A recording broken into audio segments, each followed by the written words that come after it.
Outro dia eu encontrei um amigo em um lugar, um amigo que eu já tenho há muitos anos mesmo, assim, há uns 12, 13 anos que eu conheço ele. E, assim, quero contar uma coisa a respeito dele. Eu espero que ele nem veja esse vídeo. É por isso que eu não gosto de divulgar o meu canal para as pessoas próximas, porque às vezes eu falo coisa delas sem citar o nome, claro, mas mesmo não citando, fica na cara que eu tô falando a respeito dessa pessoa. Então eu prefiro que elas nem vejam, tá? Realmente, eu prefiro que as pessoas próximas de mim nem vejam o meu canal. Eu vou dizer que aqui contar a respeito de algumas coisas que eu encontrei esse amigo, e aí ele começou a me contar algumas coisas que aconteceu recente com ele. Algumas coisas eu já sabia, que ele já tinha me contado, e só que não tinha terminado o acontecimento. E aí ele me contou o desenrolar da história e mais algumas coisas. Há alguns anos ele e a esposa dele, ele tem mais ou menos a minha idade, se ele for mais velho é coisa de meses. Ele e a esposa dele, eles tentaram ir para os Estados Unidos algumas vezes, cerca de 3, 4 vezes. E aí ele me contou que perdeu quase 50 mil reais nessas tentativas de sair do país. Vendeu móveis, vendeu carro, vendeu tudo que tinha dentro de casa para tentar ir para os Estados Unidos. Tudo que você imaginar. Tudo que eles tinham, tudo. Tá? E não conseguiram. E esse é um dinheiro que já era, acabou, né? Foi embora. Gastou, não vai ver mais esse dinheiro. É uma tentativa de realizar o sonho e não conseguir e ainda perder. Ficar sem nada. E ter que recomprar tudo de novo. Recomprar os móveis. Eu acho que eles conseguiram comprar uma moto, mas assim... É duro. É duro de ver isso acontecer. A pessoa tentar realizar uma meta, um sonho, assim, de viver uma vida melhor, né? Todo mundo quer sair do país, quer viver uma vida melhor. E ficar sem nada. E pra piorar, ele tava me contando que entrou numa empresa, uma grande empresa da cidade, e que estava vivendo uma rotina análoga à escravidão. A empresa, além dele e alguns colegas, eles ficavam praticamente presos dentro dessa empresa por semanas, saindo de casa às 5 da manhã e chegando às 11 da noite, tá? Às vezes ficando 2 semanas sem uma única folga, né? Na época do supermercado eu já contei que eu já cheguei a ficar 12, 13 dias sem uma folga. Então, é uma situação completamente absurda mesmo. Uma situação de subemprego absurda. Análoga à escravidão, tá? Então, ele me contou isso. Obviamente, ele e mais alguns funcionários estão entrando com um processo contra essa empresa, né? Óbvio. Nada menos justo do que isso, do que você procurar os seus direitos quando você se vê numa condição, numa situação absurda como essa. E aí a gente ficou falando isso em questão de meia hora, uma hora, só sobre isso. Só sobre subemprego, sobre como o país não te dá a oportunidade de melhorar em nada na vida, né? Falamos também sobre a impunidade nesse país aqui. E como as coisas vão andando cada vez mais difícil. Depois que a gente falou sobre toda essa desgraça que é a realidade de um brasileiro médio, passou um pouquinho, ele virou pra mim e falou assim: agora daqui a pouco eu vou planejar ter o meu primeiro filho. Ele soltou essa pra mim. Aí eu pus a mão na cabeça assim, meu Deus do céu, olha como as pessoas são, sabe? Eu não quero julgá-lo, não quero julgar ele. Eu quero mais, se for para fazer um julgamento, é um julgamento geral sobre toda a sociedade. Como as pessoas elas não percebem o que elas fazem com a vida delas. O que elas fazem não percebe. Eu acho um negócio impressionante, cara. A gente tinha acabado de falar de subemprego, de salário mínimo, de escala 6:1, de uma empresa te prender dentro de um trabalho. Eles estavam presos lá dentro praticamente. Eles não podiam sair de lá. Era uma jornada de trabalho não excessiva, muito além disso.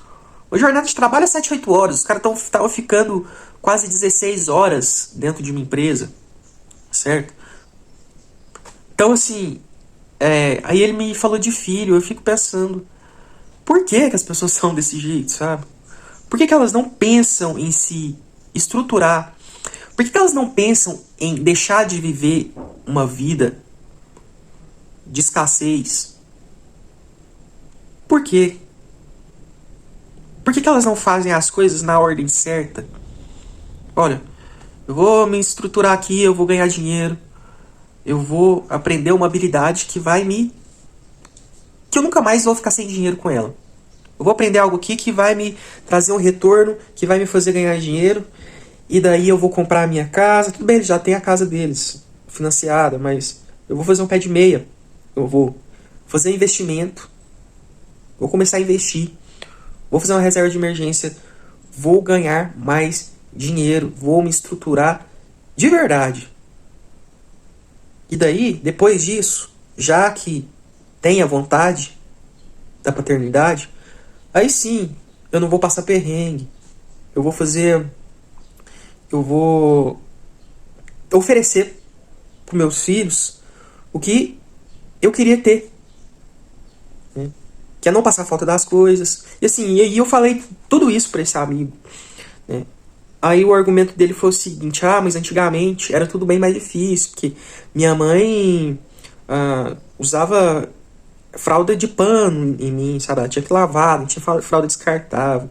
E hoje as mães não amamentam seus filhos, né? Não amamentam. É tudo comprado, é tudo produto. Que se você eliminar esses gastos a mais, você consegue se virar. Eu não acho assim, sabe? Eu não acho. Eu acho que se as pessoas estão gastando mais, estão tendo uma despesa mais alta, ou porque elas não se ajudam nisso, elas não se planejam. Aliás, é por isso, é porque as pessoas não se planejam, elas não veem realmente a dificuldade e resolvem aquele problema. E também porque a economia, o jeito que as coisas estão, fazem as pessoas também não conseguirem poupar, né? Não conseguirem economizar, organizar as finanças, organizar os gastos. Então tem tudo isso. Só que todo dia eu vejo histórias assim de pessoas que querem fazer as coisas na ordem errada, sabe? Eu fico impressionado com isso. Eu fico impressionado. A pessoa, ela tá no subemprego, ela sabe que ela não tem muitas habilidades de ganhar dinheiro, que ela não sabe fazer muitas coisas, que ela não tem muito pra onde correr. E ela quer construir família, ela quer meter filho no mundo pra sofrer. Eu não consigo entender isso. Ele não é o único. A maioria das pessoas é assim. A maioria das pessoas são assim. Fazem tudo na ordem errada, não se planejam. Não querem entender o porquê as coisas acontecem com elas, porque essas coisas se tornam dificuldades e não, elas primeiro criam a dificuldade para depois solucionar. Eu não quero criar dificuldade para mim, eu não quero criar problema para mim, eu quero resolver os que eu tenho e quero viver bem, né? Se realizar alguma coisa na minha vida, se eu tiver que para realizar algo, eu tiver que criar problemas, eu não vou fazer. Eu tenho esse princípio, eu tenho essa tese. Eu quero tal coisa, mas para isso eu tenho que criar um problema. Por exemplo, eu quero comprar algo que é muito caro, certo?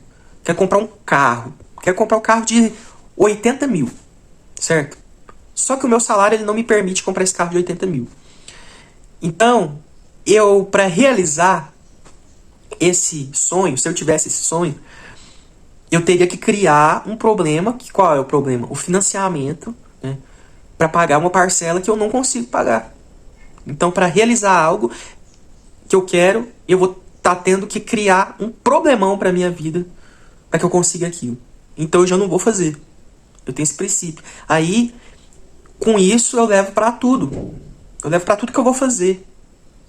Eu tenho uma meta para chegar. Beleza. Eu tenho um caminho para percorrer. Mas se aquilo vai me trazer mais problemas do que eu já tenho hoje, eu mesmo vou automaticamente atrair problemas pra mim, eu não vou fazer. Eu não vou fazer. Tudo bem se você pensa diferente, mas eu acho que quem vive numa realidade parecida com a minha, eu não ganho muito dinheiro, eu não vim de família rica, eu não tenho herança para herdar, eu não nada vai cair do céu para mim. Então eu tenho que me planejar em tudo. Então se você quer ter a sua família, os seus filhos, o seu carro, a sua casa, tudo tem que ser planejado. Para quem não tem muito recurso. Tudo na vida tem que ser planejado para quem não tem nada fácil. Para quem as coisas não caem do céu. Para a maioria das pessoas, nada cai do céu. Para 99% das pessoas, nada vai vir de graça.